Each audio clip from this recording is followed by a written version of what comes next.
Hey guys, I'm Rhinne. I won the most recent Pokemon Unite tournament, and I'm here today to give you guys my thoughts on the current solo queue meta. Keep in mind I'm going to be giving justification for every single pick and why I put them in these tiers, and then on top of this, I've played all of the characters I'm going to be rating today except for 4 of them, so I'm pretty confident in my ratings on these tier lists. With that being said, let's get started. Our first character is going to be Venusaur. I think Venusaur is a very slept on character. I think he has insane carry potential, especially in solo queue. He has a very strong laning phase. It is pretty impressive to go against him, especially because his third auto attack hurts so bad and gives so much CC and basically confirms into a full Razor Leaf combo. So you can chunk someone for half health pretty much instantly, but that's not even what makes him strong. The strength of Venusaur comes in his ability to make every single Dreadnought and Zapdos at best a coin flip. Solar Beam has the ability to make every single objective a 50-50 at best. It has the ability to secure extremely easily, given that it does a lot of damage and it has a lot of range, so he has a lot of safety doing it. And then on top of this, you can also snipe with his ult. This makes it so it is very hard to actually contest the Venusaur because you can't walk into him, otherwise you'll eat solar beams and his autos. But then on top of this, you can't just like stay away and try to like force them to come into you because of Dreadnought, because you can just stay away and solar beam. Venusaur is very strong because of this. Strong early laning, a very easy ability to steal Dreadnought, a lot of damage. Overall, good character. Next up is Gengar. So the more I play Gengar, the more mediocre I think he is. I've been playing Dream Eater Shadow Ball because I think the Hex Sludge build kind of sucks. And while it has good single target damage, I mean that's all it does, single target damage. His ult is pretty mediocre, you can use it to get around the map, but rotating around the map doesn't really mean too much when you can use things like jump pads to get around as well. So his ult honestly really doesn't do too much. It's pretty much used for a reset in fights. He can do objectives pretty well, especially since we run Fluffy Tail on him, but that's his only strength. I see no reason to play an assassin like him when I could just play something like Greninja and just carry harder, or I could play something like Zeraora, do just as much damage, but have it be AoE and easier to execute. Next up is Mr. Mime. Honestly, I feel like Mr. Mime should be pretty good. I'd probably rate him an A tier, but I just don't see too many Mr. Mimes, so it's pretty hard for me to know if like the ones that are doing well are only doing well because they're one tricks or whatever, or the ones that are doing poorly are just doing poorly because they're not good players. I don't know. It's very hard for me to rate him. I haven't played him personally, so we're going to put him in need more data. Next up is Snorlax. So I think Snorlax is pretty good. I don't think the nerfs really changed anything about him, but a defender in solo queue is not very good to carry with. When we compare things like defenders to damage dealers, unless they literally break the game, like Wigglytuff will, then they lack the ability to super carry games very well. Snorlax is a very strong early game, very strong mid game, and very strong late game. He has pretty good objective steal potential. He is very hard to move out of lane and the rest of the map in team fights. He is a very strong character overall. He has a lot of CC, he has a lot of utility, he does decent damage. He is a good character. It's just hard to hard carry teams as a Snorlax. And for that reason, we're going to put him in A tier. Alright, next up is a super spicy take for you guys. So I'm going to be rating Gardevoir in S tier. Now, before you guys get mad about this, let me explain. I think Gardevoir is super slept on because most people play Gardevoir player in lane, but that's not how you play Gardevoir. Gardevoir is a jungler. If you play Gardevoir in lane, she belongs all the way down here because she is completely worthless. But if you play your jungler, then you get to bypass everything that makes Gardevoir bad. You get to skip the horrid, and I mean absolutely horrid, garbage, god-awful laning phase that is Rolls, and instead just clear your jungle where you can't be touched.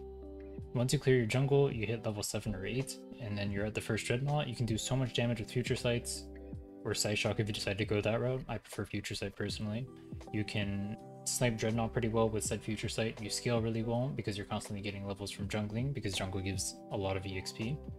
Bypassing Gardevoir's horrible early game actually turns into a pretty good character, and because of this, I think people are sleeping on Gardevoir. I think once Greninja gets gutted, we will see a lot more Gardevoir in play, especially in jungle. Next up is Absol. Honestly, I think Absol is among the worst characters in the game. Even though they buffed him, he doesn't really do that much. His ult is one of the worst ults in the game. It is so mediocre. It theoretically does among the most damage, but it is so hard to hit, it takes so long, you can walk out of it so easily, the cone is so awkward, it is just god-awful. Pursuit is such an easy mechanic to play around, you just have to face the Absol and he won't do any damage. I think Absol is just so bad. This character, who is supposed to be like some sort of assassin duelist thing, can't even like duel very well. I don't think I've ever lost a 1v1 to an Absol, because all I do is I just stay there and I fight him and he can't burst me through anything because I never let him get the back hit of Pursuit. and we just kill him. He scales poorly because he has a low base HP pool. He's super easy to kill in team fights. He can't really do anything. He has no AoE.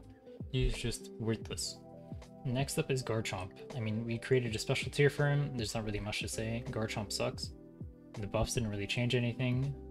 You can jungle him like you can Gardevoir, but even though you bypass his garbage laning with Gibble, this doesn't really change too much, honestly.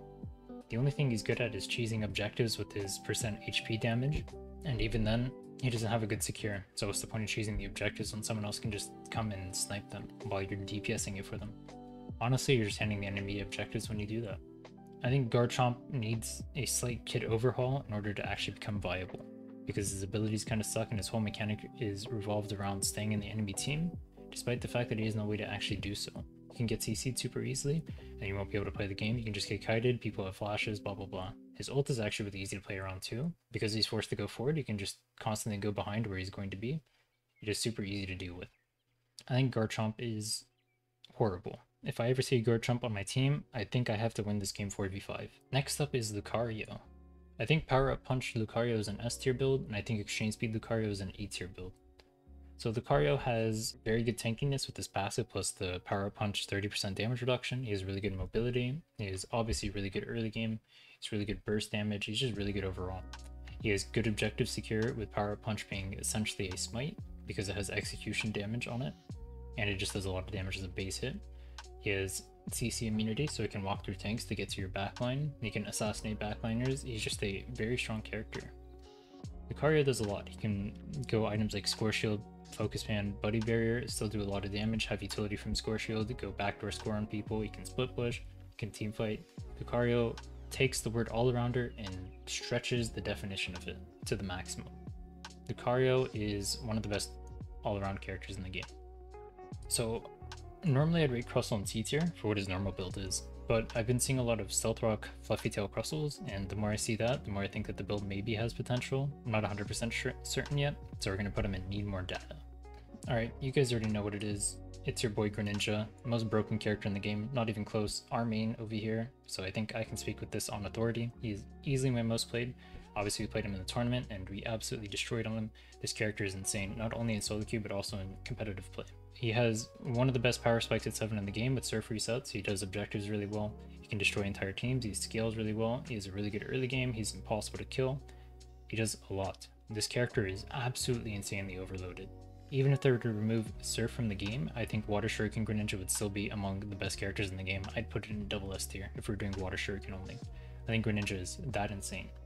I've personally abused Greninja for a 21 win streak solo in Masters. So, I mean, this character is absolutely bonkers. Or I'm a monster, take your pick. We have like an 85% win rate on him solo, so like this guy has insane carry potential. He is 2 entire tiers above characters like Lucario or Venusaur. This guy is insane. There is nothing that beats him, there is nothing that stops him. Greninja is a monster. His character needs to be nerfed like 5 times over. So the more I see Talonflame, the better I think he is, so I'm going to put him in unsure right now. I would have rated him in like high B or low A tier, but I'm starting to think he might actually be like mid A tier, I'm not sure. It's hard for me to say. We'll even need more data for right now. Next up is another hot take, Charizard. I'm putting him in S tier. I've been playing a lot of Charizard recently, and the more I play him, the more I realize people honestly suck at Charizard. People don't know what makes Charizard good. Charizard's level 5 is among the best in the game. So you have to play Charizard in jungle to bypass his garbage laning, because Charmander sucks. But if you play him in jungle, once you get level 5 you get Fire Punch. I don't know of anybody that can actually duel you at level 5. He is really strong. He's that strong. I've never lost a level 5 fight as Charizard. I beat Zeraora, I beat Greninja, I beat Absol, I beat Gengar, I beat Lucario, I beat everything. Charizard is super slept on. His only weakness is level 7, so the second set of Bs, but if you can bypass that and get your ult, you become strong again. So once he hits level 9, he's really good. So 5, really strong, 7, mediocre, 9, really strong again. And then you can just double ult objectives. So you ult the bottom Dreadnought, then you go farm, then you go ult top Rotom, then you go farm, then you go ult bottom Dreadnought, and you just loop that over and over again because his ult has such a low cooldown. Charizard is an absolute menace. Honestly, I'm pretty glad that nobody actually plays Charizard besides me, because I don't think I want to see other people playing Charizard because he's very annoying to deal with. He could unironically be the answer to Greninja, because if Greninja does not snowball, killing him at level 7, Greninja actually loses to him in later stages of the game. You just ult on the Greninja and he can't run away. If he's not using a smoke screen to run away from your initial hits, your Flare Blitz plus your Fire Punch, then you can just stay on top of him and out DPS him. But if he is, then you can just ult and you can chase him down and there's nothing you can do. He's gonna have to ult away and your ult is a lower cooldown than his, so you just kill him at a later stage before his ult comes back up again. Next up is Zeraora, another character I think is slightly underrated. So the higher end players are saying that characters like Zeraora are bad. I know like low end players say that Zeraora is good, and this is like one of the few times where the low end players actually end up being right. So Zeraora actually has one of the best early games in the game. His level 5 is actually really strong, especially in Bs. With your third auto attack, you can heal a lot of them. You do a lot of damage with your passive if you ever crit. Slash does a lot of damage. His agility attack speed makes him do a lot of damage. His character just does a lot of damage. Once he hits level 8, he gets his discharge, he starts doing massive amounts of damage. That's basically an ultimate on a 11-second cooldown or 12-second cooldown, I forget, that you can just spam over and over at Dreadnought fights. If you have Fluffy Tail, you can destroy objectives extremely quickly with discharge and your ult. You can kill Zapdos in like 8 seconds or something if you ult. It's really insane. Zeraora is a super strong character, and I wouldn't be surprised if we start seeing him picked in competitive play as well. Alright, next up is Cinderace. I'm going to put Cinderace in A tier, mainly because his ult is really good at securing objectives, like Dreadnought and Zapdos. Honestly, his ability to carry by himself is pretty mediocre. He does kind of whatever damage, he just kind of gets run over by things like Zeraora or Charizard, or kind of gets outranged by like Venusaur, in my opinion. But I still think he's not bad. He can still shred people that end up coming into him, assuming he's not far behind. But he kind of fell off his throne, so I wouldn't rate him too highly anymore. He does good damage, but that's about all he does. He has no utility, he doesn't really have too good of escapability. He's just a damage dealer, and a damage dealer is pretty good, I guess. So we're going to rate Eldegoss and Blissey in the same tier because they're basically the same character as far as solo queue is concerned. They're just boring healers that don't really have any proactive gameplay, and because of that, we're going to put them in average tier. Healing is pretty good, but it's not that good for actually carrying, which is what solo queue is all about, carrying your useless teammates. So when you're playing a reactive healer, that is super dependent on your team. Therefore, I think they're mediocre picks. I don't know about Cramorant. I want to say he's like B, high B or low A tier. I'm not sure in solo queue. I don't know if that's just people playing him poorly or what, but I've never actually played Cramorants myself, so it's hard for me to say. Next up is Pikachu. Pikachu is not that good. I've never seen a Pikachu do anything worthwhile in any of the games I've played. They ult, it doesn't do anything. They use their abilities late game, doesn't do anything. The only time they're useful is early game, and even then their character is just as useful as their early game. Cramorant's just as useful, Ninetales is just as useful, Snorlax, Wigglytuff, Lucario, all just as useful. I think Pikachu is in need of love, but honestly I hope this character never becomes meta, because her kit is really annoying. I don't like point and click guaranteed damage. Next up is Ninetales. So I think Ninetales is really good. It might be bottom of S or top of A, I'm not sure, one of those two, but she has a lot of AoE damage, she has a lot of utility with her Aurora Veil, reducing damage taken by 30%. She has a lot of CC, she has a lot of AoE damage. Ninetales is pretty solid.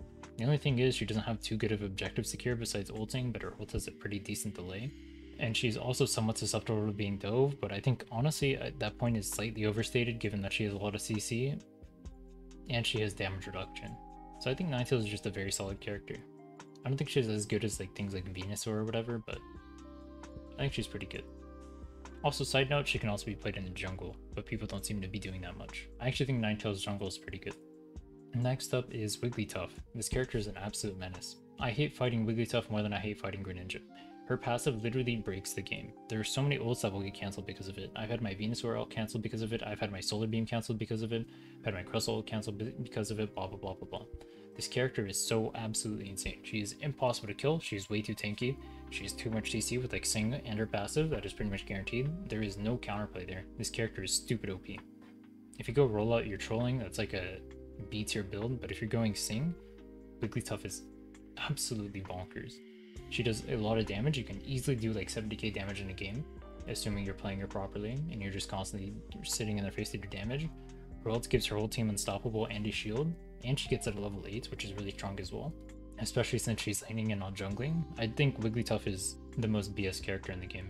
I would rather fight 1,000 Greninjas than a single Wigglytuff any day of the week. I hate Wigglytuff. remove this character from the game. Thank you. Alright, next up is Slowbro. I think Slowbro is not good. I think Surf is just bad. It takes too long to come online. You have to wait until you're level 11 for it to actually be good. His other abilities are mediocre. The only saving grace of him is his ult. And when a character like Snorlax exists that can heavy slam block your whole team, has a super good early game, unlike Slowbro's really mediocre early game, has a super good mid game, unlike Slowbro's mediocre mid game, and also has a super good late game, just like Slowbro. There's no reason to pick Slowbro when something like Snorlax exists. Snorlax has a better laning phase, Snorlax has a better Dreadnought fight, Snorlax does everything better than Slowbro does. Alright, last on the list is Machamp. I've been playing a decent amount of Machamp recently, and the more I play him, the more good I think he is. I've been playing the close combat version instead of the cross-shot version because I think ever since the nerfs, cross-shot feels really bad. I'm starting to think Machamp is actually good the more and more I play him. I think his ability in teamfights once he pops his ult is really understated. He can just run down carries super easily and just run at them, ult them, close combat them, submission them, keep them locked. His level 5 ganks are pretty good with submission. The only thing he lacks is he can't secure objectives very well. And then on top of this, he doesn't have very good DPS to objectives because submission doesn't actually work on them, so he doesn't get the buff. This is also part of the reason to take close combat because it will do more damage to objectives than cross-shot will, and it has okay-ish secure given that it's like multi-hit and it's a pretty decent damage, and the last hit does big damage. But I think he's a pretty good character. Just play him jungle and not lane, you'll probably succeed. That's it for this tier list. If you guys disagree with the takes, you can let me know down in the comments below your reasoning behind disagreeing with them. I'm not going to claim to be infallible. I'm not going to say my tier list is the end-all be-all. This is just my experience from playing all but 4 of these characters recently. If you guys want to see me testing out these characters more to confirm my thoughts, you guys can check out my stream. That'll be in the description down below, and that's it for now.